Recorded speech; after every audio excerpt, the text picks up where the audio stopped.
most of the stories I tell about are funny stories. When I was hit in Normandy, I fell into a ditch which separated the fields in Normandy. And when I fell backwards, a big guy by the name of Hoyt Goodale, who was a lieutenant in F Company, fell on top of me. I was down on my back. He fell in from his helmet, came right in here, and I said to him, "Goody, would you mind getting off me? I've been hit." Not a word from him.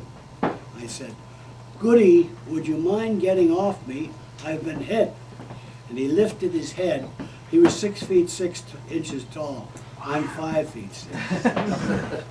He looked at me, he said, "George, am I off you now?"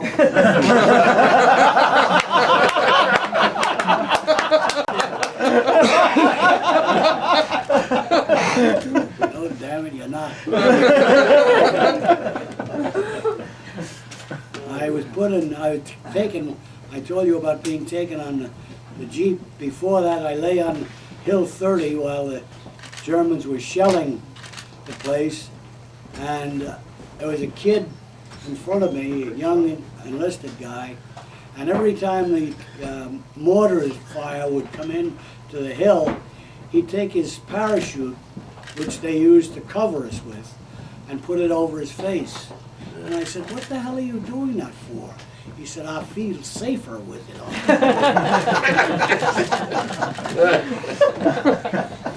Well,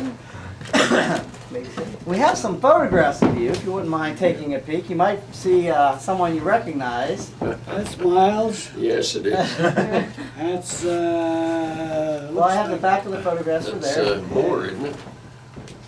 Forget its first name, Moore. Now, this is Sassone, France. Yeah. And you're, that's his own. okay, and it says 45. Yeah. Yeah. So at that time, you were the commanding officer? Or you were No, I I don't was know. I not. forget. This was before the Yeah. Okay. fighting. Yeah. That's Red Aaron, he Am I was off first now? sergeant at one time. And this is That's Jim Burke. Yeah. Jim Burke, Yeah. yeah. Yeah. Yeah. And the light is, I can't see. But again, I think some of the names are back here too. Yeah. Charles Price? Rocus, is it? No, I don't know. I forget. No, it says France. I don't know. Yeah. What was the We height were a high-class requirement for, company. What's this? what was the height Sorry? requirement to be a paratrooper? Well, we had the shortest man in the U.S. Army, Shorty Pyatt. He was 4 feet 10. I mean, seriously, and You mean he made Doshu look tall? so I don't know. They made special exception to permit him to come in, but he was one of the first that was killed in Normandy, though. But you were saying you were high class outfit what? I say we were a high-class outfit, E Company, we had a sign. Oh. There's Burke. Yeah, Burke, yeah. Who's that? And that's George Schenkel, isn't it? Yes, it is. Yes. That's George Schenkel. Yeah. That's Jack Plotz. Yeah. Jack Plotz, yeah, he doesn't look like he looks now. And that's Pat Dunlap. You said you haven't. Yeah. He was with the Honor Guard. He came in after the God, war. after. Yeah. There's your lovely sign again. That's another funny story. At one point after the battle in the Bulge, we received some replacements to take care of the lack of forces we had. And the first sergeant and I sat down and he checked the list. He said, "You want him, you want him, yeah, okay. You don't want him." I said, wait a minute. Why don't I, you don't want him? I said, "Why the hell don't I want him? You're not telling me why." He said, "He's the guy who shot you." You mean in Normandy? Yeah. You were He was shot on by the your wrong own guy. He was on the wrong side of the hedgerow. Fired, got nervous and fired the gun through the hedgerow and hit me in the leg. Oh, well, did you get a Purple Heart for that? I did. I got one later on, a real one. Oh. There's a picture of Shirley right there. Oh, yeah. By his own That's guy. Cavaluso, Pyatt and Cavaluso. Cavaluso. Yeah. Cavaluso wasn't much taller than he. I know he wasn't, but he was also shot through the buttocks. That's George Schenkel again, isn't it? Yeah, No, I know that. Isn't it? I don't think so. No, I forget it. That's Cavaluso, isn't it? Oh, it's Yeah. Cavaluso. I think it is, yeah. Cavaluso was a short Yeah, guy who stayed in the Army, lived in Brooklyn. Why the hell? He couldn't hack it in civilian life, though. I mean, he just couldn't adapt. He went back in, and I think he went into the Special Forces, I think. But he just couldn't hack civilian life. The Army was too much like home, I guess. Tell us more stories, George. Now, you're good at that. The priest that went in with you at Normandy. Oh, Yeah, I was a good friend of the Catholic chaplain. His name was Ignatius Maternowski. He was a black Franciscan from Black? Rhode Island, he wasn't and Negro. he was Black. the Oh, He was not Negro. no, he was a black Franciscan. He wasn't black. He wore black garments. Okay.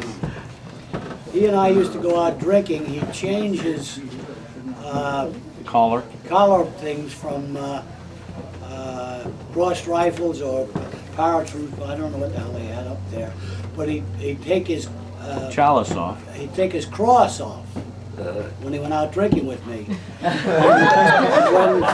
when we drank in England, we used to ride bicycles that the British had given us from their supplies. We'd ride a bicycle down the street to a place called the Admiral Rodney Pub.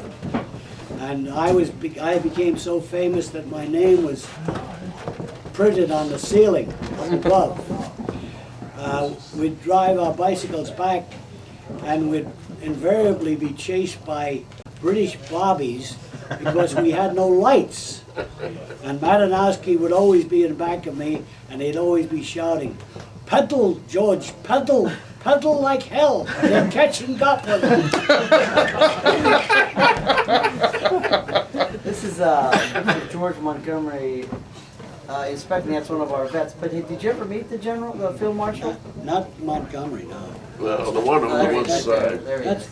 It's a review of the troops, and there's Yeah. Montgomery and whoever. oh, he's Montgomery. Yeah, yeah. You've never met him? No, never met him. You're very lucky. There's your French.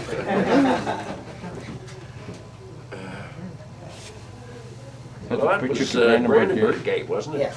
That was later on. Yes. That picture was taken at Brandenburg Gate. Yeah.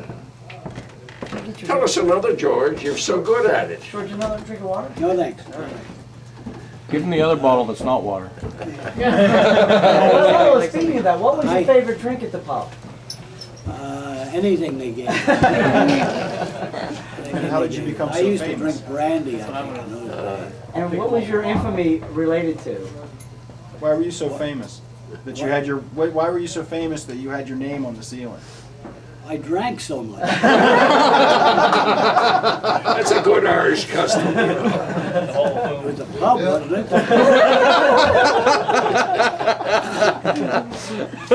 I once was with the executive of Easy Company at the end of the war.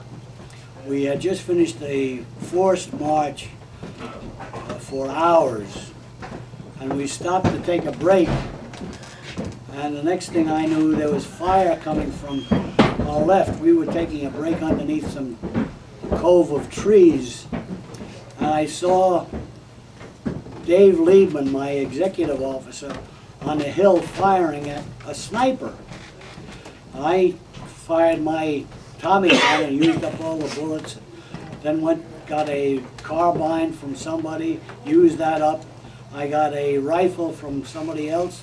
I got a light machine gun from somebody else. I used up about 5 guns, and I finally joined Liebman on the hill, and I said, "Do you have another piece? I don't have anything." He reached into his side and he pulled out a .45. He was using a carbine, I think, at the time, and he handed me the .45. I felt like Jimmy Cagney. Here the two of us were on a hill. These bullets were coming at us. I heard Lehman say, "Oh," an oath, and he reached in back of him and took his helmet that had been knocked off his head, and he looked at it. In the front, there's a hole this big. He turned it around, and there's a hole that big in the back. The bullet had gone in the front, up around, and out the back. Wow. He later, about 10 minutes later, he knocked off the sniper, and I said thanks to him for the, oh no, we went, the two of us went into a barn to take a break, and I handed him back his .45, and I said, thanks for letting me have this, Dave. And he said, Ed, you don't have to thank me, there are no bullets in it.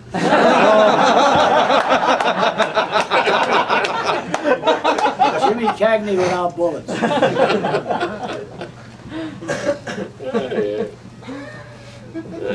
Tell us about your baseball expertise. I mean, umpiring the game with the Colonel commenting on your Did I abilities. tell you that one? Well, tell us that. I was once watching a regimental baseball game, and the umpire didn't come, so they asked me to ump. And in about the third inning, a kid who had been watching the game and who apparently was near Lindquist, that's the commanding officer of the regiment, sent him down to me and said, tell Miles to be louder in his calls. And I said to the kid, tell Lindquist he's the head of the regiment, I'm the umpire in charge of this game. Lindquist was a friend of Jim Gavin's, who was the commanding officer of the 82nd. And as a result of that, I'm sure we were attached to the 82nd for D-Day, for the Dutch campaign, and for the Bulge. Yeah. Well, Lindquist was quite a politician, though. I mean, he played Well, he was a everything. great politician with Mr. Gavin. I know. Yes, he was. You have a lot of pictures of Cavaluso. Yeah. Yeah. Yeah. Somebody else on the camera. Lobo. He used to go to quite a few of the Yeah. reunions. Oh, yeah. Yeah. Tell us another, George. You're so good at it. Do you remember ordering him to dig the foxhole? What was that story? Well, that was at the. I don't remember. I never You don't? remember it. I never dug a foxhole. I don't know. I know. You know why and I Philippe were in can't the think. building there at what was it, on the Somme Somme Chateau? River? Yes. Somme Chateau? You sent me out to dig a foxhole. A dig in frozen ground. Yeah. Hey, we did that yesterday. Well, anyway. What did you do? You're not listening to that. That didn't work then either. But seriously, I mean, that, Well, I know that they did. There were some guys who dug foxholes. they did? Oh, yeah. I dragged a dead guy out of one. Oh, yeah.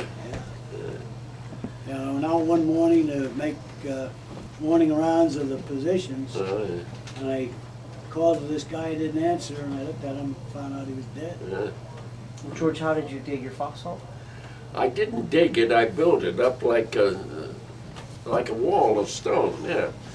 I don't know what that was gonna do to him. Did he ever come out and see if you did it? No, that was the night before Christmas Eve, okay, before we retreated up. But it was a retreat, in spite of you're not allowed to call it that, but, There's another funny story. On Christmas Day, they sent some planes over to drop turkeys to us for Christmas. We went out and got the packages and brought them in. The turkeys were frozen, and inside they were overcooked. Oh, my. They were worthless. but we did get our Christmas dinner, though, the day after Christmas. What was it? Turkey dinner, just like they gave everybody in the ETO Christmas dinner. Who is this? Well, that's one of your, that's a I don't gentleman. know, I didn't take that. I don't know who it is. Boy. Oh, yes, here I was. I guess it was out, yeah, okay. It was the former girlfriend, too. Now, was that a Fraulein? No, it wasn't. She Looks happened like to an live English- there in looks like an Pennsylvania, English but girl. it was the young woman that I could have married, but it You look didn't. very sad, he. Huh? You must have been close, you look very sad. Well, That was good. We don't know, we just saw the picture we found. I don't know who it is. His face is fairly familiar, but I I don't don't know his name. know. I don't know who it is. Wasn't that the guy that shot you? So we have that picture of you wearing a leather jacket. Were those issued or did you buy Yeah, those? those were one of the attractions of going to the paratroopers. We got $100 extra a month, and boots and a leather jacket. So That's everybody why got many of them went. No, Everybody not got everybody, a just jacket the or just the officers. We used to break the shoes, the boots in by wearing them in the shower. Oh, yeah. Do they still do that? It's the easy way. Yeah. Did you ever wear a pair of boots out? Yeah, I think I've had them replaced, Okay. yeah. There you go. There's a picture of you there. Yeah, this is at Salpy Airport. This is the day we were supposed to jump, The 5th. and the jump was called off because of bad weather. This is Miles Shanky, the third Battalion Supply Officer, and Jim Giampietro from Pennsylvania, the boxing team coach, John Giampietro. Now, when you heard that the drop was canceled, how did you feel about that? Say again? When the drop was canceled on the 5th, how did you Oh, feel I about it? don't think there was much emotion. There were a couple of guys who shot themselves in the hangars, shot a finger off so they didn't have to go. Martin shot himself in the foot, did Is that right? he? Yeah, Jimmy Martin. He said he'd never go to combat. And so he ended up shooting himself in the foot. On the way over there, I flew with Matt. I told you about Madanowski being my friend. He had his choice of going in any plane that he wanted to, and he chose mine. When we got in between the islands, Jersey and Guernsey Island, there are two little islands southeast of England. The anti-aircraft act started, and Madanowski got out of his seat and came back to me and said, "Hey, George, it's just like 4th of July." I said, "Sit down."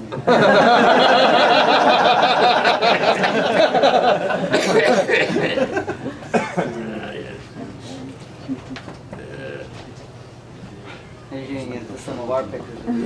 Yeah. That was Nice. That was our furlough in Nice. Jim Burke's on the end there. They sent you officers to Cannes. Yeah. Well, how many pubs in France have your picture and your name in? How many? Pubs in France have your picture and name in. Not many. There weren't too many pubs around where we were stationed. We were stationed in the country, in a little town called Sisson, not Soissons, Sisson, Sissones. It's northeast of Paris. And the only fun we had was going to a local farm family and ordering deux œufs, s'il vous plaît. Compris? The last part was please. Yeah. Deux œufs, 2 eggs. Ah. 2 eggs, deux œufs. Tell them about Lloyd Police. Lloyd Polite was the best I knew the last soldier I part. ever met. I think that's the Okay. All right. I only took He was a country boy from Louisiana. Right? Played football in his college days. You could drop him in a desert and he'd know which way to go. He put him down in the Bulge and he knew exactly where he was, where his men were, and where he was going. And he and I were great friends. He was a guy who was a head over me in size. He was married, had 2 little daughters, and he was a fighting man. He wasn't as much of a drinker as I was with some other guys, but he was always in a battle with a cab driver, other officers, but very good natured, very good natured, and superb marksman. And he made a name for himself in Normandy by leading patrols while we were on Hill 30. He was sent out every night to patrol down below the hill, and as a result of that became, I think, company commander of F Company and then company commander of E Company. But he never did get his captaincy. But he was the best friend I had in the regiment. You saw his daughters later? Hmm? You tell him about seeing his daughters? Yeah, I visited his family, and I've seen his daughters a couple of times, and I've seen his granddaughter quite often. She's a teacher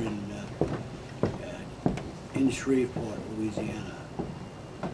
But he was a big, good-looking guy, and he'd always swear he was going to take me down to Louisiana and teach me how to shoot ducks. He had pictures of himself with ducks and geese. There must have been 40 of them lying around his seated self with a gun beside him. Didn't he leave the, when we were trying to take the bridge at Megan, didn't he leave the charge to capture the, He did. okay, tell us about that then. Well, I wasn't there. You weren't, but yeah, but it was really important that we get Well, the, his bravery was well known in every battle he fought. yeah, but it was He was important always that we get this place where they had the demolition set up to blow the bridge, and he was responsible Yeah. for having captured that. The last time I was with him in a battle was when we were called to help Colonel Mendez out in Area. Oh, that's where I was shot. E-R-R-I-A. Yes, yes. He and I and a couple of other men reported to Mendez and then took off where Mendez told me the enemy was concentrated. And well, he went off with somebody who was wounded. Well, I don't know whether that was you or not. Well, it could have been. That's where I was wounded. In the foot? No, in the shoulder. In It the was shoulder. knocked down. Well, that's where I fired into a house and brought the German out. That was the house that the shot came from that knocked me down. Right up. You Yes, didn't it shoot was. him, did you? No. No, I remember Polite, there was a Jeep hauling people off the battleground there, and I said, I'll walk. Tell me just the right direction to go to the aid station. In the dark, went to the aid station. But we had good officers. I mean, we were fortunate in having good officers. Well, you had the best in Lead. He was the best, Yes, best officer in the regiment. yes. You said the Germans used to pretend they were Catholics or whatever when we surrendered? In area, the Germans were shouting, "Mi Katholisch, mi Katholisch." I'm a Catholic. And I wrote, somebody asked me to describe the battle, and I wrote how I heard this and understood what they were saying. And I said, being a Catholic myself, I was aggrieved and yet motivated. And I pointed out the foolishness of war, where you're fighting for a piece of land no bigger than a football field, and you're killing fellow Catholics in defense of your own life.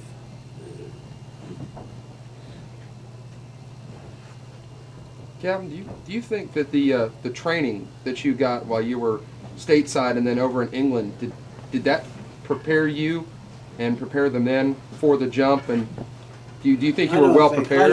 I don't think so. It learned people how to handle guns and how to keep spaces in formations, but it didn't solve the problem of deafening enemy fire and seeing them in white hoods through the windows in Sam Chateau coming en masse toward us, it didn't solve those kind of problems. Only experience solved those kind of problems. Well, I How about know- Bulger? What are your comments about Lieutenant Bulger? You always said he was the longest unpromoted second lieutenant in the United States Army. Tell us more about Lieutenant Bulger. Well, Bulger was a command. But do you remember the movie actor Ray Bulger? Yeah. Well, this was the Scarecrow from The Wizard of Oz? right. Yes, Oh, okay. yes. The Bulger who joined our regiment was a cousin of his, and he was a dancer. He was a spieler in the officers' club, and he always knew how to avoid duty. No brown nose. He was once overheard with another officer saying, I recommend you for the Silver Star, and you recommend me for the Silver Star, and we both get Silver Stars. But he disappeared somehow. I don't know. I think he came through the war all right. I had seen him after the war. He was a trainer of dogs. He showed dogs. Showed dogs, right. But he was a brown noser. Oh my God! Took advantage of every situation, really. Well, there are a couple of funny stories about strange people. We had a physical trainer Oh, yeah. who told us we had to exercise every free moment we had, who went out on the first jump and broke his leg. Yeah. And we had a battalion commander who insisted that no one should ever be taken in by a booby trap, and who on a practice mission ran into one and said, "What a stupid place to put a booby." That was the attack on the little town of Bopti, where we captured Bopti. He particularly warned the regiment about booby traps, and he was the first to get caught in one. Well, many of the men have articles they want you to sign for them because, again, you are a Legend. inspiration. A legend in his A own legend, time. yes, of course. I think it was fortuitous That's on all our right, part that you got in contact with us. And All right. we We have have sign anything you want. One of the things that I want you to sign, of course, you've been familiar with this book, and I have give you our dollars. vets on their side, but I'd like you to have that big space there. And, Interesting story about how he got it. It was just like gymnastics.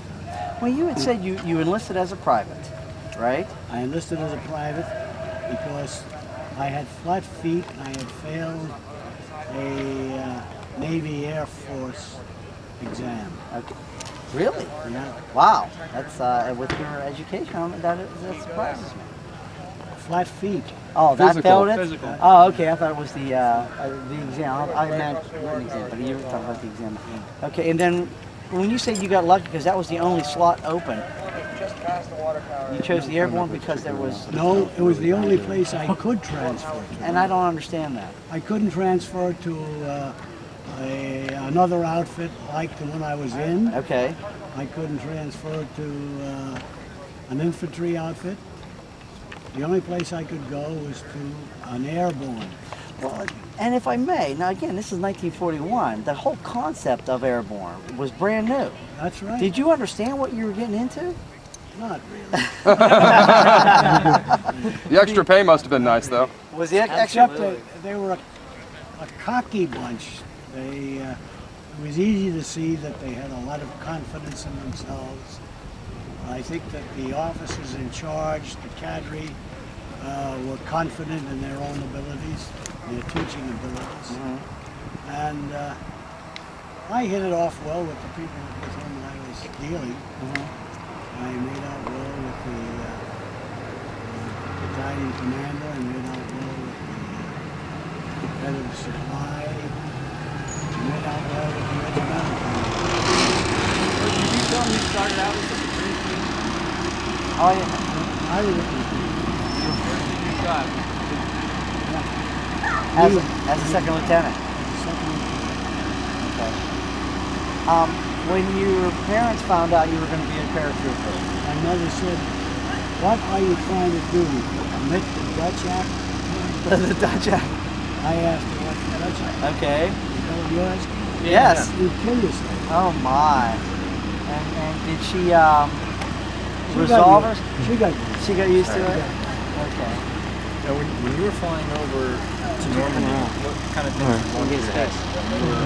You know, when you first started, I you said, went to heaven when I was a kid. "We're a good Catholic." Well, you were shot in the hip, is that correct? I shot in the leg. Or in the leg.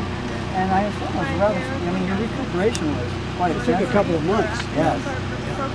I was in the hospital. They forgot to give me, they forgot to fast me. They sent me to the operating room, letting me have breakfast. Oh my. When I told this to the doctor, he said, he said, I can't lose this time. I'm going to have to operate on you anyhow, so we're going to have to use a local. Ooh. He took a needle that big and stuck it in the tenderest part of your thigh, the inside of your thigh. And the doctor had an assistant, a big Jewish guy from Brooklyn. He said, "Let me do it." You must have known He you were went out. Catholic. He went out at one time, got the. He said, "Go get him a drink." They actually duplicated the current movies. You know how the guy takes a shot of whiskey before he gets operated on? Gave me a shot of whiskey. The next day, the doctor said, "You know, all the papers I had to sign for that operation," he said, "were little compared to the number of papers I had to sign to give you that drink." That would have been a good story to hear. That was a very good story. That's funny. He was from Philadelphia. Now, were you worried when you were in the hospital that you wouldn't be returned to easy? I could have gone home. The doctor would have sent me home if I wanted to go, but I asked to be sent back. Oh my. Well, I was sent back, and just as I reached the camp, I found out that in 2 days they were leaving to jump in Holland. Okay. And I was told I'd stay behind with 1 or 2 other officers and run the base camp. So you had one combat jump, it would have been Normandy, correct? That's the only one, yeah. Okay. And the rest of the guys, most of them just had 2. Nobody had more than 2. Right. Now, also, when you got command of the company, I mean, you were dealing with a lot of things. Number one, the loss of a very, very close friend, and then the responsibility of taking control of the company. Half a company. Well, half a company, but still, I mean, that had to be. It's like you have no time to grieve, and yet at the same time you have to. And the circumstances that you were taking over weren't ideal, like today. Needless to say. Well, having been with Bulge for 2.5 months, I learned a hell of a lot. Okay. And I used most of his methods. And I think I was a success. They made me a captain as a result of the fight in the Bulge. Now we know you got a Purple Heart. Right. Is there any other decorations? No. But I thought everybody in the 508 got the Bronze Star. Well, I did. Yeah, Okay. I did win. I never asked. Okay. All that meant was you were in the battle in Europe. That's Okay. all. Well, he told me he was putting me in for an award, but he died before he did that. And you said some of the photographs that you have with him? Okay. Yeah, I'd like to see what he looks like. Yes, I think that'd be interesting. Well, shall we try and see if we can find a seat over there? And where's the best place to sit?